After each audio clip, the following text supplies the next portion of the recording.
Cellphone, ATM, TV, FM எல்லாம் காத்துல தான் இருக்கு. இன்னைக்கு ஒரு காத்த புடிச்சா என்ன நடக்கும் நினைக்கிறீங்க? வாழ்க்கைய ஸ்தம்பிச்சு போயிடும். அப்படி ஒரு நிலை வருங்கிற ஆண்டவர். வாசிங்க வெளிப்படுத்தின விசேஷம் 7ஆம் அதிகாரம் 1வது வசனத்தை வாசிங்க. வெளிப்படுத்தின விசேஷம் 7ஆம் அதிகாரம் 1வது வசனம்.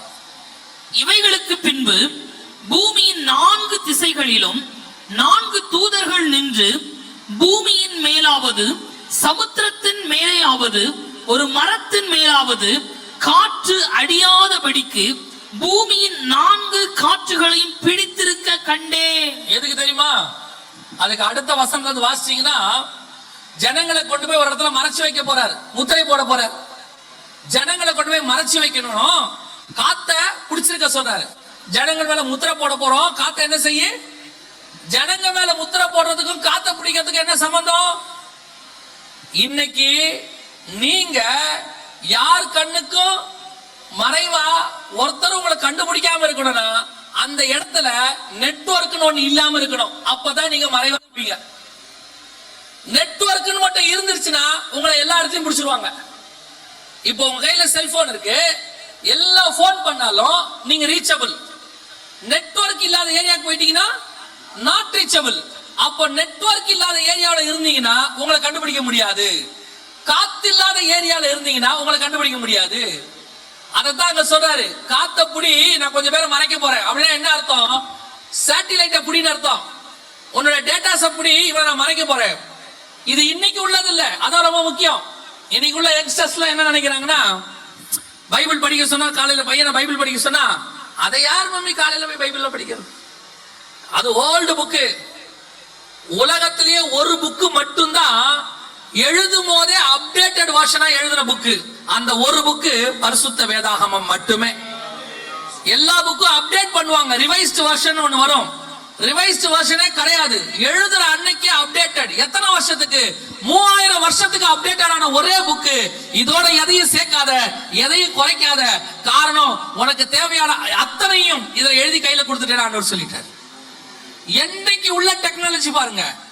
கொஞ்சம் பேரை கொண்டு போய் 1,44,000 பேரை கொண்டு போய் வனாந்தரத்துல மறைக்க போறாரு. நான் மறைக்க போறேன், காத்த புடிங்கிற ஆண்டவர். ஏன்?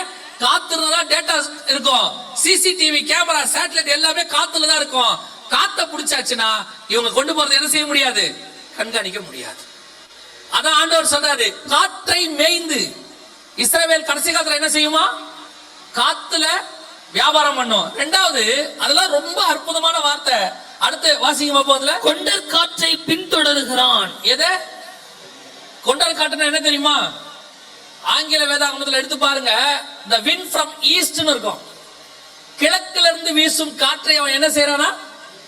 பின்தொடர்கிறான். நல்லா தெரிஞ்சுக்கொள்ளுங்க, 2G டெக்னாலஜின்னு ஒண்ணு வந்துச்சு, 3G டெக்னாலஜி, 4G.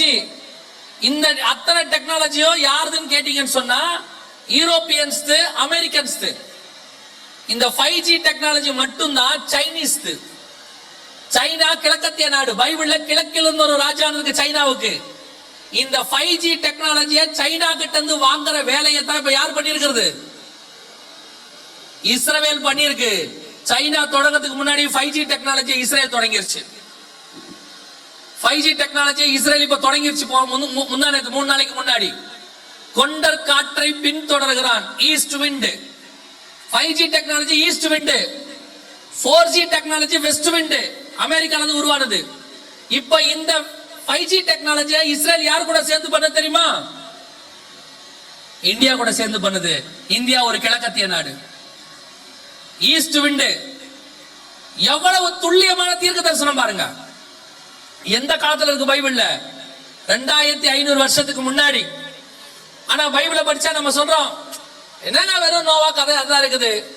நோவா கதை இல்ல, நம்ம கதை இதுக்குள்ளதான் இருக்கு. இப்ப நம்ம காலத்துல நம்ம மொத்த சம்பவமும் இதுக்குள்ளதான் இருக்கு. உட்காந்து கொஞ்சம் ஆராய்ந்து படிக்கணும். வெறும் 23 சங்கீதத்தை 23,000 தடவை படிக்க கூடாது. கர்த்தரேன் மெய்ப்பராயிருக்கிறார், கர்த்தரேன் மெய்ப்பராயிருக்கிறார், அதை மட்டும் படிக்க கூடாது. நிறைய பேருக்கு இந்த எசேக்கியேல், ஏசாயானாலே வராது. ரொம்ப பெரிய புக்கு. ஏசாயா கூட படிச்சிருவாங்க, ஏன்னா வாக்குத்தத்தம் நிறைய இருக்கு.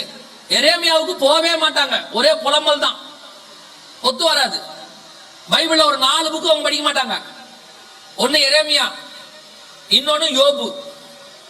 ஏன்னா யோபு வாழ்க்கையில் நடந்த மாதிரி வாழ்க்கையில் என்ன செஞ்சிடக்கூடாது, நடந்துடவே கூடாது. அடுத்த 2 புக்கு வெளிப்படுத்துற விசேஷம் தானியலும். ஏன்னா புரியாது, எங்க பார்த்தாலும் மிருகமா வரும், தூங்குனாலும் மிருகமா வரும். இன்னைக்கு நம்ம பைபிளை இப்படித்தான் படிக்கிறோம். ஆனா பைபிளுக்குள்ள வேற விஷயங்களை கர்த்தர் உருவாக்கி வைத்திருக்கிறார். அதான் ஆண்டவர் சொன்னாரு, வேத வாக்கியங்களை ஆராய்ந்து பாருங்கள், நான் என்னுடைய மகத்துவங்களை அவர்களுக்கு எழுதி கொடுத்திருக்கிறேன், அவர்கள் அதை அந்நிய காரியமாய் எண்ணினார்கள். இந்த மகத்துவத்தை எழுதி கையில கொடுத்து நீங்க நானும் வாங்குற விலையில கர்த்தர் கொடுத்தாரு. அதுவே எவ்வளவு பெரிய விஷயம். இன்னைக்கு போய் ஒரு மெடிக்கல் புக்கு கேட்டா வாங்க முடியல, 1500 2000 ரூபாங்கிறாங்க. கொஞ்சம் காஸ்ட்லியான படிப்பு ஆக ஆக புக்கு விலை என்ன ஆகுது, விலை ஏறிக்கிட்டே போகுது. ஆனா உலகத்திலேயே காஸ்ட்லியான சத்தியத்தை உடைய இந்த ஒரு புக்கு மட்டும்தான் இருக்கிறதுலயே ஆண்டவர் விலை குறைவா வச்சிருக்கிறாரு. இன்னும் சொல்ல போனா இலவசமா கிடைக்கும்படி கர்த்தர் வச்சிருக்கிறார். அல்லேலூயா.